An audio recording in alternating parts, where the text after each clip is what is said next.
Kapolri perintahkan sikat habis preman. TNI sebar intel cari preman berkedok ormas. Kapolri Jenderal Polisi Sigit Prabowo mengeluarkan perintah untuk menindak tegas sejumlah tindakan premanisme mulai dari pemerasan, pungutan liar, pengancaman hingga penganiayaan baik yang dilakukan oleh individu maupun kelompok. Hal ini tertuang dalam instruksi pelaksanaan operasi kepolisian wilayah serentak yang tercantum dalam surat telegram nomor STR-1081-OPS 1.3-2025 yang ditunjuk kepada seluruh jajaran Polda dan Polres di Indonesia.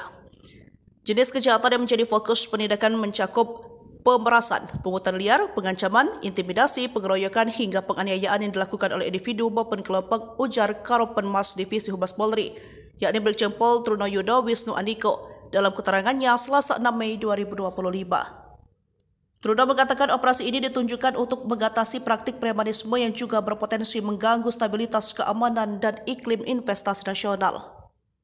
Sementara itu, TNI mengerahkan Satuan Intelijen Militer, yakni Tim Penyelidikan dan Pengamanan Fisik atau Litpamfik untuk memberantas preman berkedok organisasi masyarakat. Dan Puspom TNI Majen Yusri Nuryanto mengatakan, hal ini merupakan langkah konkret TNI dalam memberantas aksi premanisme yang marak belakangan dan mengganggu jalannya investasi di Indonesia. Kita selalu berkolaborasi bekerja sama dengan intelijen-intelijen yang lain, kata Yusri dalam jumpa pers di Mabes TNI Cilacap, Jakarta Timur pada Rabu 7 Mei 2025. Yusri menjelaskan bahwa satuan intelijen ini akan bekerja sama dengan Polri, Badan Intelijen Negara atau BIN, hingga Badan Intelijen Strategis BAIS TNI.